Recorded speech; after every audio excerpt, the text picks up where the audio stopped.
La syphilis, infection par Treponema pallidum. Épidémiologie. Incidence actuellement en augmentation, en particulier chez les homosexuels, fréquente co-infection par le VIH. Transmissible essentiellement par voie muqueuse, génitale, anale, buccale et par voie transplacentaire.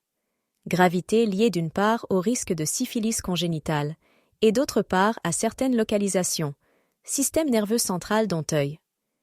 Clinique. L'infection peut être classée, soit selon ses manifestations, primaires, secondaires, tertiaires, soit selon le temps écoulé depuis la contamination lorsqu'elle peut être estimée, précoce si moins d'1 an, tardive si plus d'1 an, classification actuellement utilisée. La syphilis non symptomatique, précoce ou tardive, est qualifiée de latente, syphilis primaire, chancre. Témoigne de la réplication du tréponème au niveau de la porte d'entrée. Débute en moyenne 3 semaines après le comptage. Ulcération classiquement indolore et à fond induré et propre, pouvant siéger sur les organes génitaux, peau ou muqueuse, y compris col de l'utérus, la muqueuse anale, voire la muqueuse buccale. Associée à une ou plusieurs adénopathies, le plus souvent inguinale, selon le siège du chancre, non inflammatoire. Le chancre et l'adénopathie disparaissent spontanément, syphilis secondaire. Témoigne de la dissémination hématogène du tréponème. Débute en général 6 semaines après le chancre, mais peut être observé jusqu'à 1 an après la contamination. Les manifestations cutanées et muqueuses sont les plus fréquentes. Précocement, roséole, éruption maculeuse rose pâle débutant et prédominant au tronc, disparaissant en 1 à 2 mois. Plus tardive, syphilide, papule sombre squameuse classiquement palmoplantaire mais pouvant toucher tous les téguments, guérissant en quelques mois. Plaque muqueuse, lésion en relief, plus ou moins érosive, de la bouche, des organes génitaux, contagieuse. L'alopécie est rare. Polyadénopathie superficielle. Tous les autres organes peuvent être touchés, arthrite, hépatite. La syphilis a été qualifiée de grande simulatrice du fait des nombreuses manifestations qu'elle entraîne et doit être évoquée systématiquement chez les personnes à risque. Exemple, homosexuels, syphilis tertiaire. Rarissime actuellement, granulomatose avec lésions vasculaires, aortite, osseuse, périostite, cutanéo-muqueuse, gomme. Neurosyphilis.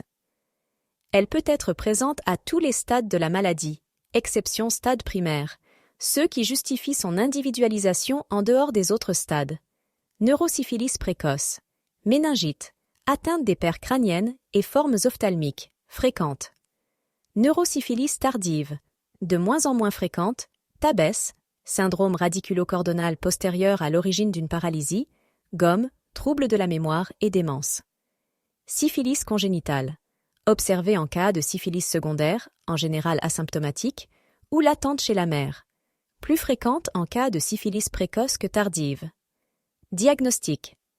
Clinique évocatrice. Chancre typique, syphilide.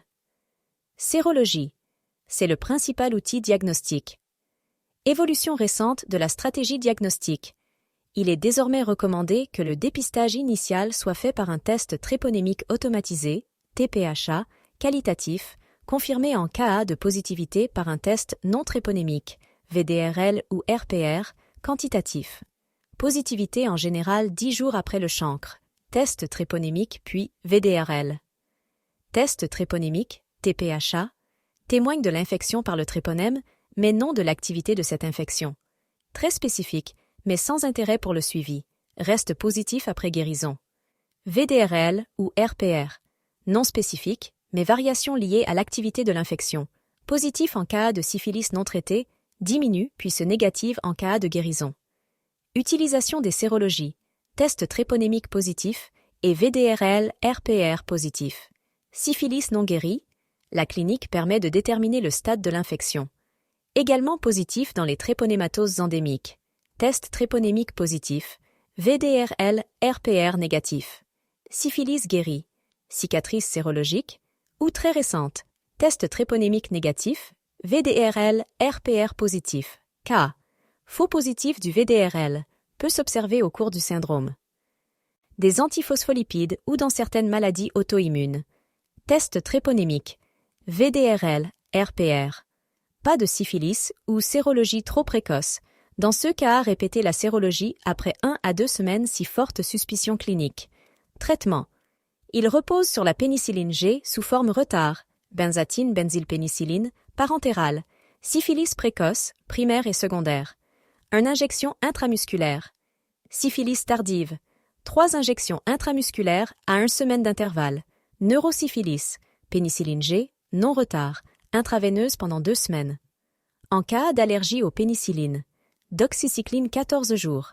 Si neurosyphilis ou syphilis de la femme enceinte, une désensibilisation est classiquement recommandée afin d'utiliser la pénicilline G chez les sujets allergiques. Avis spécialisé indispensable. Suivi thérapeutique, le succès est affirmé sur la décroissance du VDRL ou RPR.